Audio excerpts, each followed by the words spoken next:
अस्सलाम वालेकुम नाज़रीन, मेरा नाम अली हैदर है और आपका शुक्रगुजार हूँ कि आपने मेरी ये वीडियो देखने के लिए वक्त निकाला। नाज़रीन, दो चार डेवलपमेंट्स हुई हैं आज की तारीख में, वो आपसे सोचा शेयर करता चलूँ। सबसे पहले तो ये बताऊँ कि फवाद चौधरी ने, अब फवाद चौधरी की बात अगर मैं कर रहा हूँ, उसका मतलब तहरीक इंसाफ, इन्होंने बाकायदा डेट अनाउंस कर दी है जब असम्बलियों को तहलील किया जाएगा। एक ये, और दूसरा खबर ये पहुँची है कि army chief general Syed Asim Munir साहब ने अरशद शरीफ की वालदा से, जो कि बीमार हैं, इस वक्त अस्पताल में ज़ेर इलाज हैं, उनसे जाके मुलाकात की है। ये दोनों खबरें बड़ी अहम है और इन दोनों खबरों की तफसील आज की वीडियो में आपको मैं देने जा रहा हूं। मगर उससे पहले आपसे रिक्वेस्ट है कि चैनल को सब्सक्राइब करें और वीडियो को लाइक करें, इससे हमारी हौसला अफजाई होती है।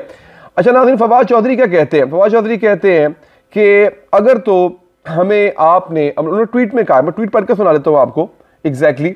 वो कहते हैं इंपोर्टेड हुकूमत के अकाबरीन इलेक्शन नहीं चाहते, लेकिन मुल्क कैसे चलाना है कोई पता नहीं। सिर्फ वजीर बनाना और बैरूनी दौरे करने से मुल्क नहीं चलते। ये एक पेचीदा और मुश्किल काम है जिसकी अहलियत इन हुक्मरानों में नहीं। पाकिस्तान को सियासी इस्तेहकाम की ज़रूरत है और ये मुस्तहकम हुकूमत के बगैर मुमकिन नहीं। आगे देखते हैं। अगर पीडीएम, अब यहाँ पे तारीख का ऐलान नाज़रीन किया जा रहा है बाकायदा तौर पर, अगर पीडीएम 20 दिसंबर तक मुल्क भर में आम इंतखाबात का कोई हतमी फार्मूला सामने नहीं लाती तो पंजाब और खैबर पख्तूनख्वा असम्बलियाँ तहलील कर दी जाएंगी और पंजाब और खैबर पख्तूनख्वा में 20 मार्च से पहले आम इंतखाबात का अमल मुकम्मल होगा। इस ज़मन में इत्तेहादियों का मुकम्मल एतमाद हासिल है। यानी डेट है नाज़रीन 20 दिसंबर। 20 दिसंबर की तारीख तक अगर असम्बलियाँ तहलील नहीं की जाती हैं, सॉरी डेट अनाउंस नहीं की जाती इलेक्शन की, तो असम्बलियाँ तहलील हो जाएंगी। मैं एक दफ़ा पहले भी वीडियो में आपको बता चुका हूँ नाज़रीन कि असम्बलियाँ अगर तहलील होती हैं तो क्या होगा। ये भी सोचने वाली बात है ना कि असम्बलियाँ तहलील होती है तो क्या हुकूमत मजबूर हो जाएगी कि वो इलेक्शन करवाए। नाज़रीन, हुकूमत के पास भी कुछ ऑप्शंस है और कुछ ऑप्शंस जो है वो इनके पास भी हैं। मैं आपको ये बता दूं कि असम्बलियाँ अगर तहलील हो जाती हैं, पहली बात तो ये है कि पंजाब की हद तक असम्बलियाँ तहलील करना, पंजाब की असम्बली को तहलील करना शायद मुश्किल हो। उसकी वजह यह है कि एक तो वज़ीर आला पंजाब के खिलाफ अदम एतमाद पहले से मूव की हुई है, उसको एक्टिव किया जा सकता है। दूसरा, गवर्नर राज भी लगाया जा सकता है। गवर्नर राज का मसला सिर्फ ये है कि गवर्नर राज लगाने के लिए आपके पास कोई इमरजेंसी की सूरत हाल होनी चाहिए, जो कि फिलहाल नहीं है। तो गवर्नर राज लगाना हुकूमत के लिए मुश्किल होगा, लेकिन अदम एतमाद की तहरीक चौधरी परवेज इलाही के खिलाफ उसको कामयाब बनाना आसान है। 8-10 वोट्स का फ़र्क है। वैसे ही जो 8-10 वोट है वो बड़े कंफ्यूज्ड किस्म के वोट्स हैं। कुछ कहते हैं जनाब के वो चौधरी परवेज इलाही के साथ है, कुछ कहते हैं चौधरी शुजात के साथ हैं। अब वो वोट आगे पीछे 10 हो सकते हैं, तो परवेज इलाही की वजारत आला खतरे में पड़ सकती है। लेकिन परवेज इलाही खुद भी नहीं चाहते कि असम्बलियाँ तहलील हो। मैं आपको ये बता दूं नाज़रीन, वो खुद भी नहीं चाहते कि ऐसा हो। उन्होंने अपने एक इंटरव्यू में कहा था कि कम से कम 4 महीने के लिए असम्बलियाँ का तहलील होना भूल जाएं आप, यानी जनवरी, मार्च, अप्रैल तक तो आप भूल जाए ना कि असम्बलियाँ तहलील हो सकती हैं। ठीक है जनाब। अब आगे जो इम्पोर्टेंट चीज़ है वो ये है कि फवाद चौधरी अगर ऐसा समझते हैं कि इलेक्शन की तारीख नहीं अनाउंस होती तो असम्बलियाँ तहलील करने पर वो अपने इत्तेहादियों को एतमाद में ले चुके हैं। वो कहते हैं जी ले चुके हैं। अब आते हैं हम उस पर जनरल आसिम मुनीर साहब की विज़िट पे। उस पर क्या बात हुई है ये गरीदा फारूकी साहबा ने ट्वीट किया है। अब यहाँ पे गरीदा फारूकी साहबा ट्वीट कर रही हैं, वो लिख रही हैं जनाब कि मेरे इल्म के मुताबिक army chief general Syed Asim Munir की AFIC रावलपिंडी में ज़ेर इलाज अरशद शरीफ शहीद की वालदा से मुलाकात हुई, जिसमें आर्मी चीफ ने अरशद शरीफ की शहादत पर ताज़ियत और फातह ख्वानी की और वालदा समेत तमाम गमज़दा फैमिली को भरपूर यकीन दिलाया कि अरशद शरीफ कत्ल की मुकम्मल और शफाफ तहकीकात होंगी।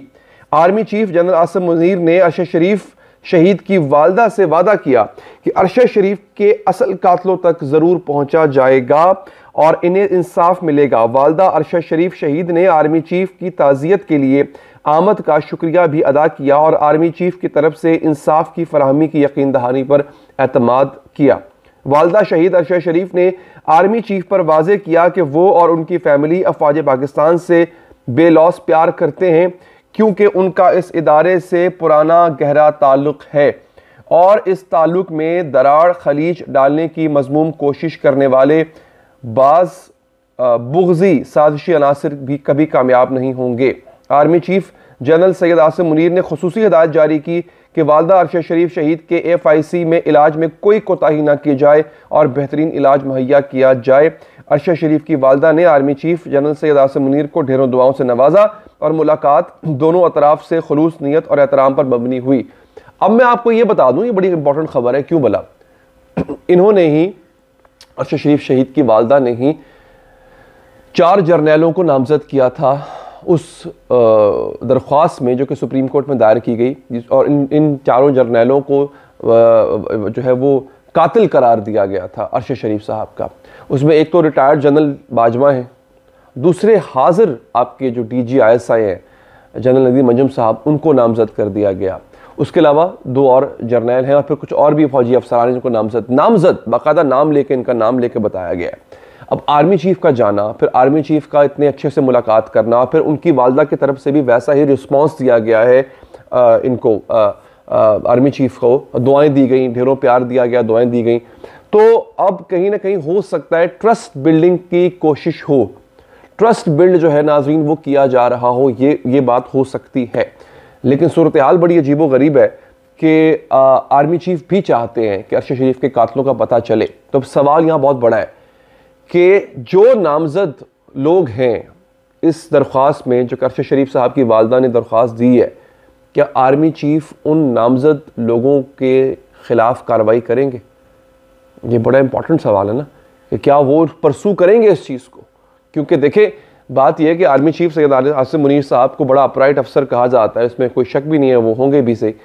लेकिन सवाल ये है कि यहाँ पे मामला आपके हाजिर सर्विस फौजी, इवन साबिक आर्मी चीफ को भी देख लेना आप, जनरल मुशर्रफ के खिलाफ कब कार्रवाई हो पाई?